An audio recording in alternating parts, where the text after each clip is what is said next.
ஏசாயா தீர்க்கதரிசியின் புஸ்தகம் 17ஆம் அதிகாரம். தமஸ்குவின் பாரம். இதோ, தமஸ்குவானது நகரமாயிராமல் தள்ளப்பட்டு பாழான மண்மேடாகும். ஆரோவேரின் பட்டணங்கள் பாழாய்விடப்பட்டு மந்தைகளின் வெளியாயிருக்கும். மிரட்டுவார் இல்லாமல் அவைகள் அங்கே படுத்துக்கொள்ளும். அரண் எப்பிராயிமையும் ராஜாங்கம் தமஸ்குவையும் விட்டொழியும். இஸ்ரவேல் புத்திரருடைய மகிமைக்கு நேரிட்டது போல சீரியாவில் மீதியாய் இருப்பவர்களுக்கும் நேரிடும் என்று சேனைகளின் கர்த்தர் சொல்லுகிறார். அக்காலத்திலே யாக்கோபின் மகிமை குறைந்து போம், அவனுடைய கொழுத்த தேகம் மெலிந்து போம். ஒருவன் ஓங்கின பயிரை அறிந்து தன் கையினால் கதிர்களை அறுத்து ரெப்பாயும் பள்ளத்தாக்கிலே கதிர்களை சேர்க்கிறது போல் இருக்கும்.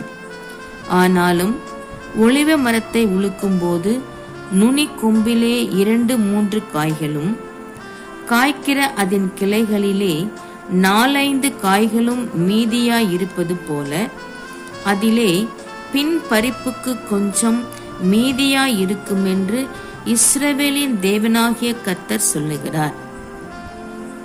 அக்காலத்திலே மனுஷன் தன் கைகளின் கிரியையாகிய பீடங்களை நோக்காமலும் தன் விரல்கள் உண்டு பண்ணின தோப்பு விக்கிரகங்களையும் சிலைகளையும் நோக்காமலும் தன்னை உண்டாக்கினவரையே நோக்குவான்.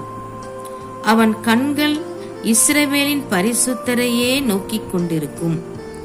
அக்காலத்திலே அவர்களுடைய அரணான பட்டணங்கள் இஸ்ரவேல் புத்திரருக்கு மீதியாய் வைக்கப்பட்ட தழையைப் போலவும் நுனி கொம்பை போலவுமாகி பாழாய் கிடக்கும். உன் பெலமாகிய கன்மலையை நீ நினையாமல் உன் இரட்சிப்பாகிய தேவனை மறந்தாய். ஆதலால் நீ நேர்த்தியான நாற்றுகளை நட்டாலும் அந்நிய தேசத்து கன்றுகளை வைத்தாலும் பகற்காலத்திலே உன் நாற்றை வளரவும் விடியற் காலத்திலே உன் விதையை முளைக்கவும் பண்ணினாலும் பலனை சேர்க்கும் நாளிலே துக்கமும் கடும் வேதனையுமே உங்கள் அறுப்பாயிருக்கும். ஐயோ, கடல்கள் கொந்தளிக்கிறது போல கொந்தளிக்கிற அநேக ஜனங்களின் திரளும், பலத்த தண்ணீர்கள் இறைகிறது போல இறைகிற ஜன கூட்டங்களின் அமளியும் உண்டாயிருக்கிறது. ஜன கூட்டங்கள் திரளான தண்ணீர்கள் இறைகிறது போல இறைந்தாலும் அவர்களை அவர் அதட்டுவார். அவர்கள் தூரமாய் ஓடி போவார்கள். மலைகளிலே காற்றினால் பறக்கடிக்கிற பதரை போலவும் சுழல் காற்றிலே அகப்பட்ட துரும்பை போலவும் துரத்தப்படுவார்கள். இதோ, சாயங்காலத்திலே கலக்கம் உண்டாகும்.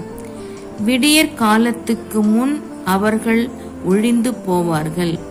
இதுவே நம்மை கொள்ளையாடுகிறவர்களின் பங்கும் நம்மை சூறையாடுகிறவர்களின் வீதமுமாயிருக்கும்.